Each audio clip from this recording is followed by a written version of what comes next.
Bienvenidos a Con Cinco Sentidos. Hoy nos acompaña Susana. Nos conocemos desde hace ya bastante tiempo y yo diría que una de las cosas que si a mí me preguntan para ti, Susana, yo diría que es sonrisa. Susana es igual a sonrisa. Me imagino que no todos los días estará ella en estado de estar sonriendo todo el rato, pero la verdad es que no lo muestra hacia afuera y siempre la ves en una actitud totalmente positiva. Hola Susana, bienvenida. Hola. Y gracias por dedicarnos tu tiempo y este ratito para charlar con nosotros. A mí me hace mucha ilusión estar aquí, Teresa. Hablábamos de tu sonrisa. ¿Cómo haces? ¿Cómo haces para que tú cada día, siempre que te vemos, o siempre, por lo menos es mi percepción y lo que yo siempre he vivido contigo, siempre apareces sonriendo? Da igual si llueva, si truene, si nieve, pero tú siempre sonríes. ¿Cómo lo haces? Realmente soy muy positiva y yo creo que ya los genes lo tenía, pero lo he entrenado. Yo siempre he tenido mucho dolor, mucho problema de huesos.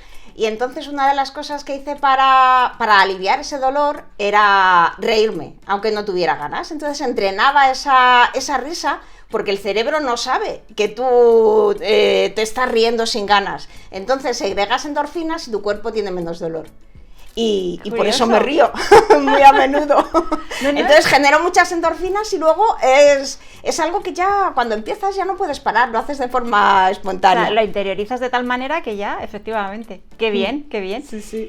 Tienes, como decíamos antes, bueno, pues hay días que no serán tan buenos, otros días que sí, pero supongo que todo eso lo equilibras con todas tus aficiones. Haces muchísimas cosas. Te encanta la fotografía, la lectura, la música. Te dedicas también a la narrativa oral. Eres cuentacuentos. Sí. ¿Cómo surge eso? Porque eso ha sido desde hace relativamente poco tiempo, pero sí. Yo te veo, joder, lo haces estupendamente bien. Es que es un proyecto que me hace muchísima ilusión. Pues mira, cuando me divorcié, de repente, pues yo había estado con mi pareja casi 28 años y de repente un día, pues no tengo nada que hacer, ¿sabes? Estoy sola y no sé qué hacer. Y digo, pues voy a ver qué me gustaba hacer cuando tenía 20 años. Y empecé y me acordé que iba a un café, al Café del Foro, naturalmente está desaparecido, no sé si a ti te suena sí, me suena, de aquella época tiempo, sí. De principios de los 90, de finales de los 80. Y entonces ahí a mí me gustaba mucho ir por las tardes porque mientras te estabas tomando una copa había una narración, un cuento. Y me acordé de eso y justamente tengo ese recuerdo y me pregunta mi madre, ¿qué quieres de regalo para Reyes? Y veo en el periódico, un curso de cuentacuentos. Y digo, pues esto, me lo voy a pedir. Y fui a una escuela, que era la escuela de cuentacuentos. Y ahí empezó todo. Y ahora tengo un grupo con otras 3 amigas que se llama Trovadorescas. No, y además es que se os ve súper activas. Y yo que os he oído en trozos que habéis publicado en redes, la verdad es que lo hacéis súper bien. Bueno, todavía estamos mejorando, pero para mí ha sido una cosa muy, muy divertida y me gusta mucho hacerlo. Ahora también escribo. Ahora estoy en una escuela de escritura. Sí, está muy bien. También estoy muy ilusionada con eso. Hablabas ahora de tu divorcio. Tú, como decías, llevas muchísimos años con tu marido, montas tu familia, estáis súper bien y llega un momento en el que de repente, pues bueno, él se marcha y tú te quedas sola, ¿no? Con tu hijo, tú tienes un hijo. ¿Cómo vives ese momento, esa situación, digamos que después de una etapa pues más o menos estable, feliz, donde tú te encuentras bien y de repente, porque fue como muy repentino, esta persona desaparece de tu vida y tú eso cómo lo vives, ¿no? Ese abandono. Pues al principio te sientes como descolocada, ¿no? Como a esto no me puede estar pasando a mí. Porque no éramos éramos la típica pareja ideal, ¿no? Que nos llevábamos bien, teníamos una muy buena relación y de repente de la noche a la mañana empiezan a cambiar las cosas, tampoco discutíamos mucho y él se va conoce a otra persona y se va. Entonces, bueno, pues para mí fue un choque grande, pero ahora que lo pienso, con el tiempo, porque ahí en ese momento fue durante 6 meses, como una revolución, no sabía qué hacer, entonces fue cuando empecé a buscar y qué cosas me gustaban antes, cuál va a ser mi vida ahora, ¿no? Tengo que dibujar qué es lo que va a ser mi vida ahora que estoy sola. Me daba mucho miedo estar sola. Me compré 2 televisiones, que no enciendo casi nunca, porque no me da tiempo. Ahora no me gusta nada ver la televisión, pero en ese momento dije, pues a lo mejor la compañía es pues la radio o la televisión. ¿Y qué va? Empecé a pensar cosas, empecé a hacer actividades que me llenaban y ahora creo, fíjate cómo son las cosas, que ha sido lo mejor que me ha pasado en la vida. Porque porque había cosas que me había quedado sin hacer. Y que además yo creo que cuando vives tanto tiempo en pareja, te acostumbras mucho también a su vida y dejas un poco de lado tu propia vida, ¿no? Entonces yo creo que al final también pagamos un precio por eso, ¿no? Yo de hecho era así. O sea, era todo para él. Yo tenía los amigos que tenía él, abandoné muchas de mis amistades. Entonces era todo hacia ese lado, por eso me quedé tan descolocada, ¿sabes? Claro. Entonces, dices que soy sonriente, es verdad que yo era mucho más positiva, él era una persona mucho más seria. Entonces había muchas cosas que me había quedado con ganas de hacer. Y entonces el recuperar esas cosas que no había podido hacer por estar con otra persona, aunque lo había hecho de motu propio, pues para mí fue muy bueno. Ahora yo siento o sea, me siento mucho más plena y siento que he hecho todo lo que quería hacer. O sea, yo creo que ahora eres más consciente de tu propio desarrollo personal, ¿no? De lo que tú eras, de lo que tú eres y de lo que tú quieres ser, ¿no? Y ahí vas tú misma poniendo pues las herramientas o los recursos que tú consideras que son los que te van a ayudar o lo que te están ayudando, ¿no? Para ir avanzando. Yo creo que ahora soy yo y antes o no había llegado a ese nivel de desarrollo o no era consciente de quién quería ser yo y ahora sí. Y bueno, y de hecho me di cuenta un día porque me lo dijo mi hijo. Digo, mira, yo quiero hacer esto, quiero hacer lo otro, tal, me gustaría ser así, de otra manera, y me dice, pero si todo eso ya lo tienes. Y entonces pensé, pues es verdad, a lo mejor he llegado ya a ser quien quería ser y no me he dado cuenta con este movimiento. Y bueno, estoy muy feliz ahora.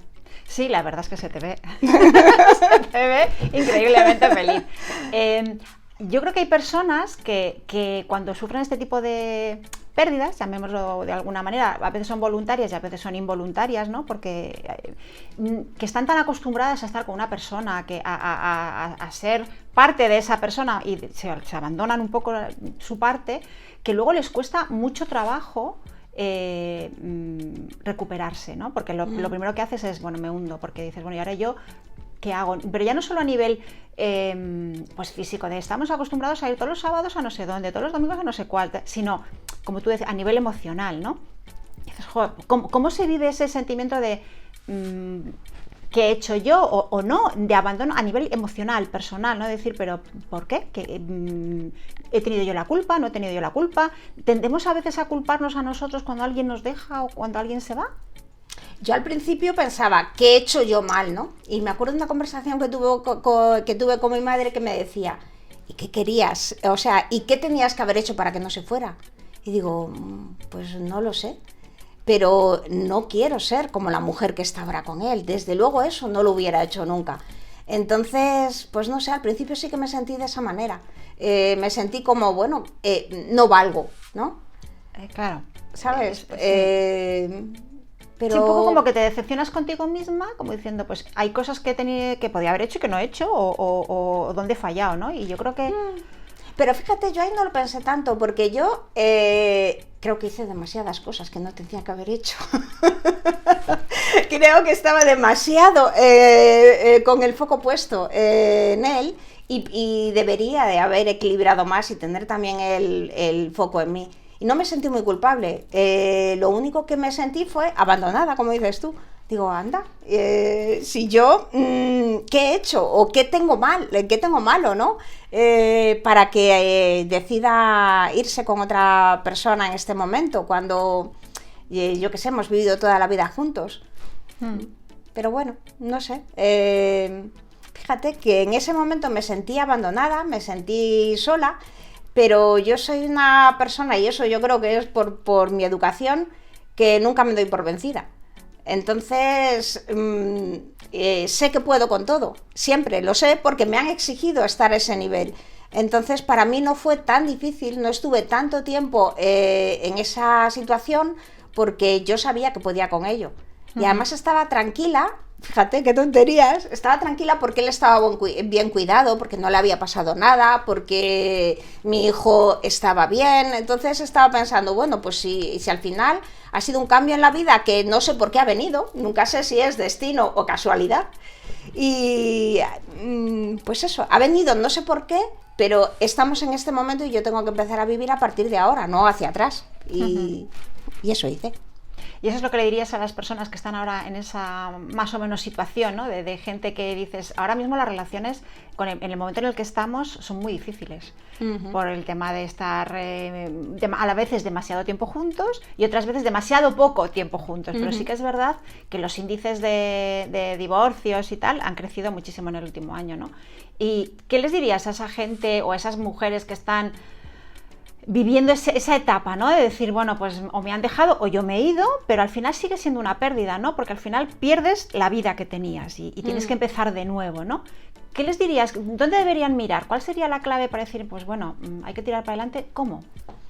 Pues yo creo que tienes que mirar hacia tu interior, a qué es lo que sientes en este momento y tienes que ver a dónde quieres ir. ¿Qué es a dónde te gustaría llegar? ¿Quién quieres ser en este momento? Que va a ser diferente a la persona que eras. Y es muy importante que tengas en cuenta que ese camino lo vas a hacer sola durante bastante parte del tiempo, pero para llegar a buen puerto, lo mismo tienes que buscar ayudas. Quiero decir, apoyarte en la gente que sepas que te va a ayudar a llegar a ese momento. Para mí son muy importantes los símbolos. Por ejemplo, hoy he venido con mi padre, ha muerto hace poco, he venido con un chaleco de mi padre, porque me arropa, la pulsera es de mi madre, el anillo es de mi hijo y el collar que tenía puesto antes, me lo he puesto de pulsera, es de mi hermana. Yo ahora, por ejemplo, en este momento con las navidades como son, me siento como es un momento muy extraño y necesito el apoyo de mi familia y estar lejos. Entonces, para mí también me sirvieron mucho los símbolos. Y fíjate lo que hacía, eso se me ha olvidado comentártelo, que hacía al principio cuando me sentía de esa manera abandonada o que tenía algo malo, porque se habían ido con otra persona y me habían dejado a mí, pues yo me hice un post-it que ponía, soy un bombón, y lo tenía puesto en el espejo del cuarto de baño y cada mañana... ¡Qué bueno! ¡Qué bueno! Pues cada mañana me levantaba, lo leía y decía, soy un bombón, y me lo sigo diciendo, y... Es una tontería, aunque te lo digas tú a ti misma, pero te tienes que decir cosas bonitas a ti misma. Necesitamos mensajes de refuerzo, yo creo que todas las personas, ¿no? Todo el tiempo, porque al final, pues la vida tiene una parte muy fea.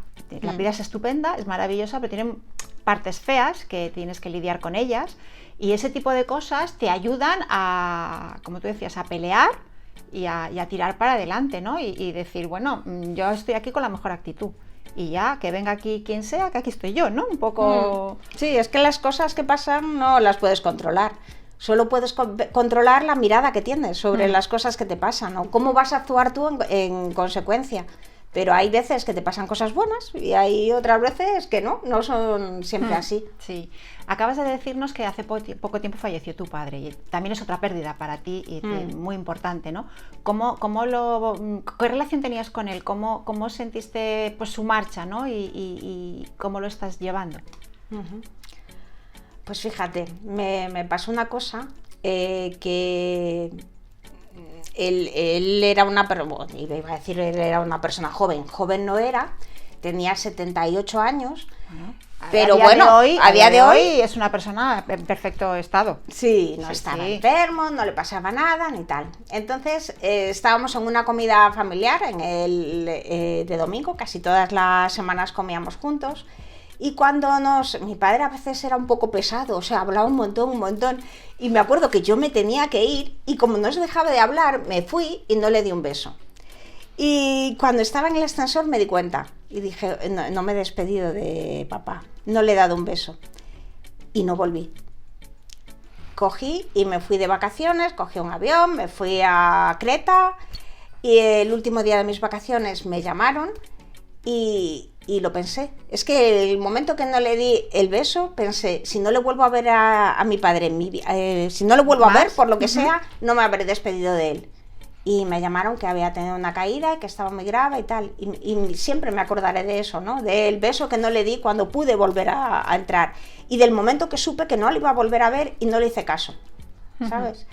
Y luego, bueno, pues en el hospital, en un momento determinado, abrió los ojos y pudimos hablar unos minutos y yo eso lo agradezco mucho. Y luego al final casi tuvimos que tomar la decisión de dejarle morir, que para mí eso fue duro. ¿Y cómo viviste eso? Porque efectivamente cuando es alguien tan cercano, tomar esa decisión es muy complicado emocionalmente, ¿no? Es decir, pero yo estaba totalmente segura de que tenía que ser así, porque no quería un padre vegetal, no quería un padre que no pudiera andar, no quería un padre que no pudiera comer solo, no quería, y creo que él tampoco lo hubiera querido. Entonces fue duro, pero creo que era lo que había que hacer. Fíjate, ahora que estamos comentando esto, sabes que hace 2 días se acaba de aprobar la ley de eutanasia, que está ahora súper boyante, ¿no? ¿Qué opinas sobre eso? Precisamente con esto que estamos diciendo, ¿no? ¿Crees que va a mejorar las expectativas de mucha gente a tener una muerte digna y decir, bueno, no quiero ser, como tú decías, no quiero ser un vegetal durante 20, 30, 40 años? Sí, yo estoy a favor de la eutanasia. Porque es voluntario, hay gente que querrá, o sea, a mí me parece que las leyes sirven para poner un marco y hay gente que puede tener una eutanasia si quiere y hay gente que no. Yo respeto las dos posiciones. A mí me pareció bueno, pues que era lo mejor y que va a ayudar a gente que lleve mucho tiempo, pues ya sin fuerzas. Para mí eres una persona cuando puedes vivir la vida, no, y cuando estás en esa atrapado en un cuerpo, tienes que salir de ahí, o sea, tienes que dejar morir a ese cuerpo y liberar el espíritu, eso es lo que creo. Entonces sí que soy partidaria de esa ley y creo que va a mejorar la muerte de algunas personas, sí, no tanto sufrimiento. Claro, yo creo que sobre todo es esa parte que para los que estamos fuera, pues bueno, lo estás viendo ahí y sufres, pero los que más sufren son ellos, ¿no? El hecho de decir, yo ya no soy la persona que, porque no son las personas que eran. Entonces, el hecho de no poder a algunos ni hablar, ni moverse, ni nada, ni abrazar, ni acariciar, ni mostrar amor, pues tiene que ser durísimo, ¿no? Y si ellos lo deciden, pues no sé, hay que respetarlo, ¿no? Yo la verdad es que también creo que te das cuenta de cuando una persona ya ha dicho ya quiero morir, porque yo me di cuenta y no hablaba y era algo que ya decía, pues no sé, con la mirada, o que por las noches pasaba todas las noches llorando en el hospital cuando no podíamos estar. Entonces, pues eso, hay un momento en el que tienes que tomar decisiones que son duras.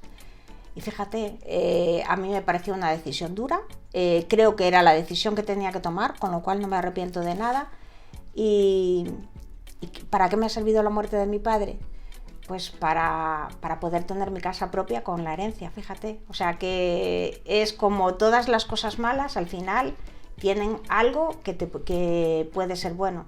Entonces a mí eso me ha servido para poder tener mi casa ahora, que estaba muy agobiada con ese tema, ¿no? Yo ya me tenía que ir de la casa en la que vivía y bueno, al final es como si mi padre me hubiera hecho un regalo. Sí, ciertamente. Cuando estamos en situaciones, como tú decías ahora, ¿no? Te vas de la casa de tu padre, no le das un beso, te quedas como con ese tema pendiente.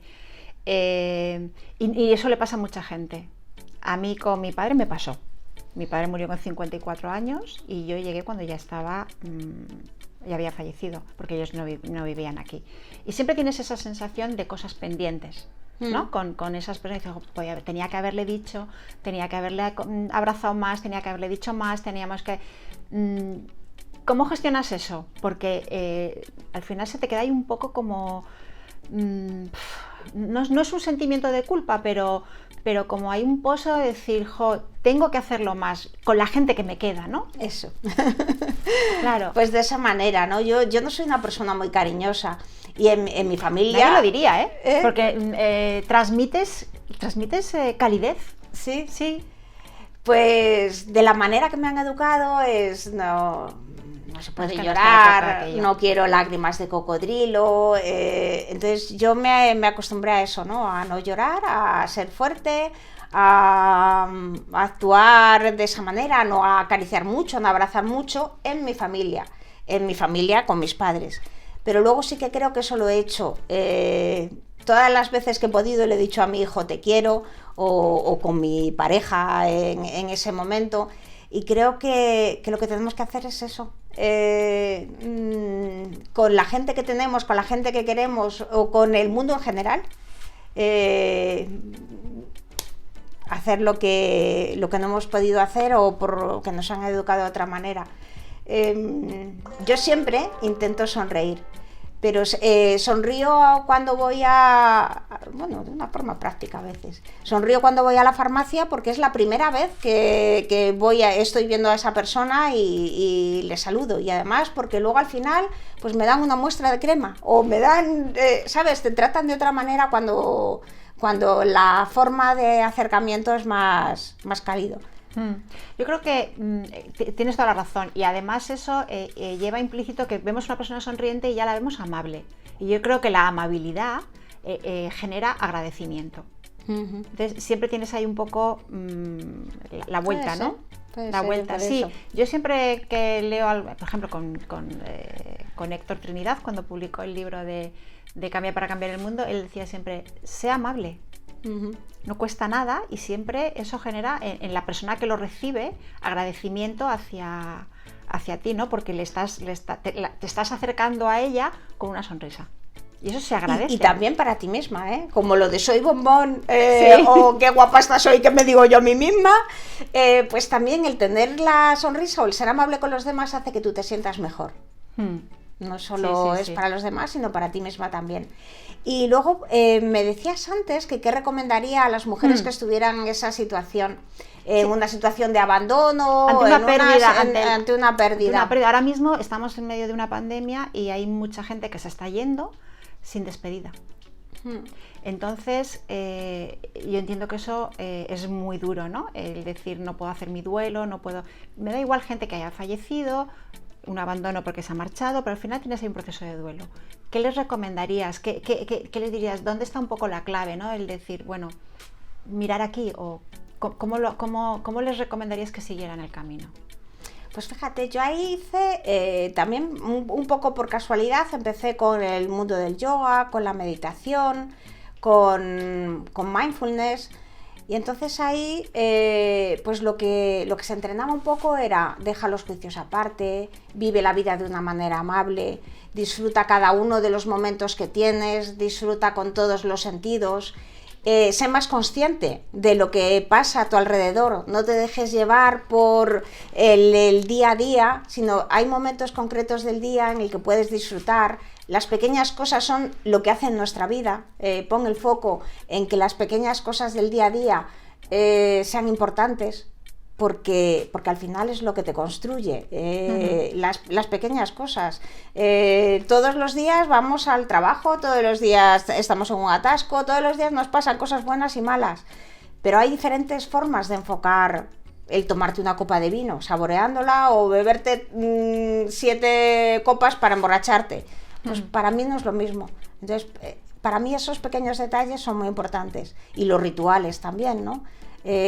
Pues si no puedes despedirte en persona de un familiar, haz un ritual para despedirte en tu casa con algo que le guste, o con una vela, o de alguna manera que sepas que a él le hubiera gustado hacer. Para mí eso es importante. ¿Tú crees que sabemos estar solos? Porque la soledad te asusta mucho, generalmente, ¿no? Y entonces cada vez que pueden surgir situaciones pues como las que estamos comentando ahora, esas pérdidas o yo creo que lo primero que piensas es en el miedo que tienes a esa soledad, ¿no? A quedarte solo.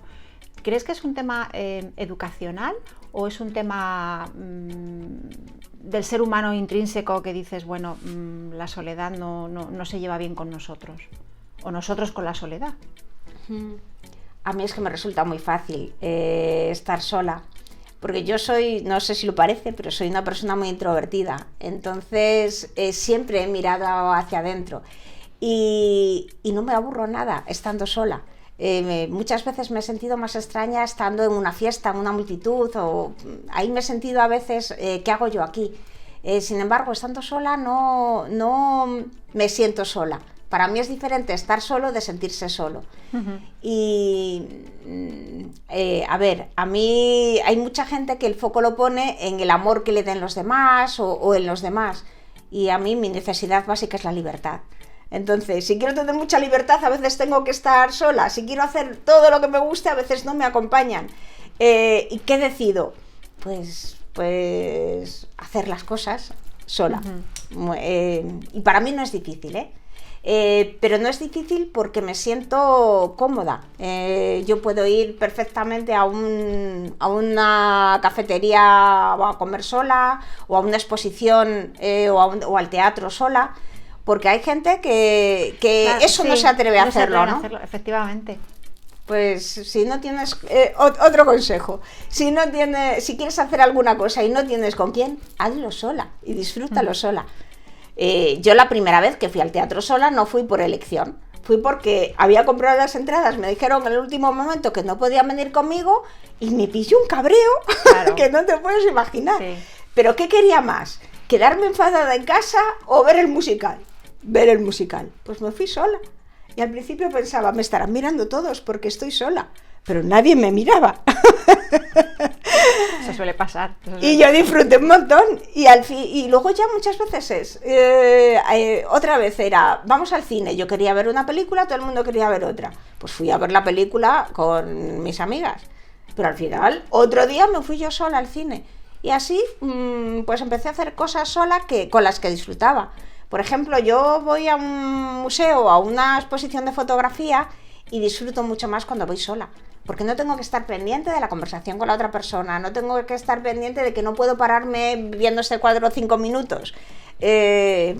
Así que hago muchas cosas así. Sí, pero además tú pones foco en ciertas cosas que tú disfrutas y que a lo mejor el resto de la gente pues no lo ve de la misma manera. No todos tenemos la misma sensibilidad hacia las mismas cosas, ¿no? Entonces... Pues perfectamente.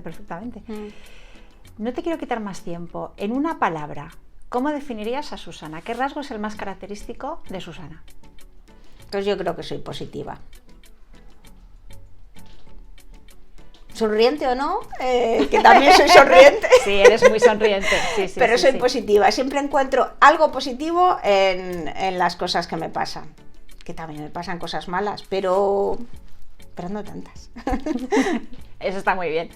Muchísimas gracias por haber estado con nosotros, por habernos dedicado este ratito, por todas esas recomendaciones que a mí me parece que son muy nucleares en el desarrollo de las personas y que a veces se nos olvida porque vivimos más para los demás que para nosotros mismos. Y espero que nos veamos muy pronto. Pues muchas gracias, Teresa. Chao.